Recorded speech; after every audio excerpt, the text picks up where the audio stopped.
পশ্চিম বর্ধমানের দুর্গাপুরে শুক্রবার সংখ্যালঘু গরু ব্যবসায়ীদের ওপর যে বর্বরোচিত আক্রমণ চালিয়েছিল একদল উগ্র সাম্প্রদায়িক দুষ্কৃতীরা, তার তীব্র ধিক্কার এবং প্রতিবাদ করে ইন্ডিয়ান সেকুলার ফ্রন্ট এদিন আইএসএফ এর সুপ্রিমো নওশাদ সিদ্দিকী জানান, এই জঘন্য কাণ্ডের বিরুদ্ধে তীব্র প্রতিক্রিয়া ব্যক্ত করেছিলাম এবং পুলিশের এডিজিকে চিঠি দিয়ে অবিলম্বে দুষ্কৃতীদের গ্রেফতার করে দৃষ্টান্তমূলক শাস্তির দাবি জানিয়েছি। তিনি আরও জানান, মুখ্যমন্ত্রী তথা রাজ্যের স্বরাষ্ট্রমন্ত্রীকেও চিঠি দিয়ে এই দাবি তুলেছি। পাশাপাশি prevention of communal of targeted violence বিলের প্রস্তাবটি বিধানসভায় পেশ করে আইনে পরিণত করার আর্জি জানিয়েছি। এদিন দুর্গাপুরে নওশাদ সিদ্দিকী জেমুয়া এলাকায় আক্রান্ত পরিবারের সঙ্গে দেখা করেন এবং তাদের পাশে থাকার আশ্বাস দেন। পাশাপাশি ঘটনার দোষীদের অবিলম্বে গ্রেফতারের জন্য প্রশাসনকে 1 সপ্তাহ সময় দেয়। তিনি বলেন, ন্যায় বিচারের লড়াই আমরা চালিয়ে যাব। এই বর্বরোচিত হামলার বিরুদ্ধে সমস্ত স্তরের মানুষকে ঐক্যবদ্ধভাবে আওয়াজ তুলতেই হবে। ধর্মীয় জিগির তুলে এই ঘৃণার পরিবেশ তৈরির অপচেষ্টা থেকে সমাজকে মুক্ত করতেই হবে, দায়িত্ব আমাদের সকলের। এভাবে কেউ মারে, পুলিশের উচিত হবে সে সাধারণ বিজেপি কর্মীর পাশে দাঁড়িয়ে যে আক্রমণ হচ্ছে করলো তার বিরুদ্ধে অ্যাকশন নেওয়া। কিন্তু দুর্ভাগ্য আমাদের, শুভেন্দুবাবু অর্ধসত্য কথা বললেন। তার দলের যুব নেতা এখনো পুলিশ গ্রেফতার করেনি কেন, সে দাবিটা তো তুললেন না। তিনি লিডার অফ অপোজিশন, তার উচিত ছিল দুর্গাপুরে যেভাবে সংখ্যালঘু মুসলিম সম্প্রদায়ের উপরে আক্রমণ চালিয়েছে এটাকে নিন্দা ধিক্কার জানানো বলা দরকার ছিল এবং এই কাণ্ডের সাথে যারা যুক্ত তাদের প্রত্যেককে দৃষ্টান্তমূলক শাস্তি হোক এই দাবিটা তার করার দরকার ছিল, এগুলো করেনি। আজকে গল্প শোনাচ্ছেন ওনারা, এই যে বিজেপির এই যুব নেতাদের নেতৃত্বে যে আক্রমণ চালিয়েছে। ও বলছে গরুকে নিয়ে অনেক কথা হয়েছে। বিফ এক্সপোর্টে সেকেন্ড লার্জেস্ট কান্ট্রি আমাদের ইন্ডিয়া। প্রতি বছরে প্রায় 3.8 বিলিয়ন ইকোনমি ভারতবর্ষে আছে বিফ এক্সপোর্ট করার জন্য, সেগুলো বন্ধ করুক না। তার মানে কোনো উচ্চবাচ্য নেই। গরিব মানুষ কে চাষের জন্য দুটো বলদ নিয়ে আসছিল, তার ধর্মীয় পরিচয় মুখে দাঁড়িয়ে আছে, তারপরে আক্রমণ চালাও। তার ধর্মীয় পরিচয় মুসলমান, আক্রমণ চালাও। বিদ্বেষের রাজনীতির বীজ বপন করো, এখানে হিন্দু মুসলমানের মধ্যে লড়াই হোক, এটা ওই যুব নেতারা বা তাদের দলেরা হয়তো চাইছে। আমরা এই লড়াই চাই না। আমরা চাই ওই বিজেপির যুব নেতা কি গাঙ্গুলির নাম পারিজাত গাঙ্গুলি, ওর বিরুদ্ধে এবং আর ওর সাথে যে টিম ছিল তাদের বিরুদ্ধে অ্যাকশন নিক পুলিশ।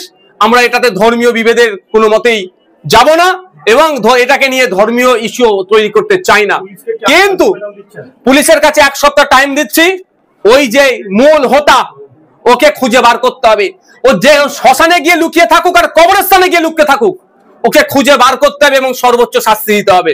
আমরা ভুলে যাচ্ছি না মেটিয়াপুর যে রামনগর থানার কথা, যে মূল হোতা এখনো তাকে কিন্তু গ্রেফতার করেছে বলে আমার জানা নাই। যে রাতের অন্ধকারে ওখানে তুলসী গাছ লাগিয়ে হিন্দু মুসলমানের ঐক্যকে বিনষ্ট করার চেষ্টা করেছিল, তার পরিবর্তে সংখ্যালঘু মুসলমানদের বাড়িতে গিয়ে রাতের অন্ধকারে দরজা ফরজা ভাঙচুর করেছে এই পুলিশ। সুতরাং নতুন করে এটা হতে দেব না, এগুলো বন্ধ করতে হবে। এখানকার স্থানীয় বিধায়ক নরেন্দ্রনাথ চক্রবর্তী তিনি কালকে পরশুদিনেই এফআইআর করেছিলেন এবং তিনি বলেছিলেন প্রশাসনের প্রতি পূর্ণ আস্থা রয়েছে, এর সঠিক তদন্ত হবে। দেখুন, এফআইআর করেছেন একজন বিধায়ক হিসাবে, শাসক দলের বিধায়ক হিসাবে তিনি তার রোলটা প্লে করেছেন। কিন্তু আমি যদি তাকে প্রশ্ন করি এই ঘটনা ঘটছে কেন আপনার এলাকাতে, আপনারা শাসক দলে আছেন, আমরা বিরোধী দলের নয়, আমরা বিরোধী দল থেকে, তারপরেও তিনি এফআইআর করেছেন। এফআইআর এর ভিত্তিতে যদি উনি বলতে পারেন যে আমার এফআইআর এর ভিত্তিতে দুজনে গ্রেফতার হয়েছে, উনি বলতে পারেন। কিন্তু মূল হোতা যারা আক্রান্ত হয়েছে, তারা যারা অভিযোগ করেছে তাদের গরু এখনো ফিরে পায়নি। তাদেরকে থানায় গিয়ে দীর্ঘক্ষণ বসে রাখার পরে কখনো 5টা গরু কখনো 2টো গরু এই ধরনের দিয়েছে, এখনো তারা তাদের গরু ফিরে পায়নি। তাদের 60,000 টাকা, গরিব মানুষ 60,000 তাদের লুট করেছে, 60,000 টাকা তাদের নিয়েছে, মোবাইল গুলো নিয়েছে, সেগুলো এখনো ফেরত দেয়নি। আমি মাননীয় বিধায়ক মহাশয়ের কাছে অনুরোধ করব, ওই যে মূল হোতা পারিজাত গাঙ্গুলি যিনি আছেন তাকে গ্রেফতারটা করা বলুন, তাহলে জানবো। এবং 6 ঘন্টার মধ্যে কি 8 ঘন্টার মধ্যে গ্রেফতার করে দেখাক, তাহলে জানবো না বিধায়ক স্যারের এই ক্ষেত্রে গুরুত্বপূর্ণ ভূমিকা আছে। আমরা দুর্গাপুর বাণিজ্যিক শহর, এখানে সমস্ত সম্প্রদায়ের লোকেরা একসঙ্গে থাকে, ওঠা বসা করে। সেই জায়গায় এরকম কখনো আগে অতীতে কখনো ঘটেনি। তো কি বার্তা যাচ্ছে, একটা হিংসামূলক কাজকর্ম এরকম চলছে? দেখুন, এটা শিল্পনগরী, এখানে সর্বধর্মের মানুষ, সর্বজাতের মানুষ, সর্ববর্ণের মানুষের মিলন ক্ষেত্র। এটা এখানে একটাই পরিচয় হোক সবার যে আমরা এই এলাকার মানুষ। কিন্তু দুর্গাপুরের ইতিহাস আছে, সুদীর্ঘ ইতিহাস আছে।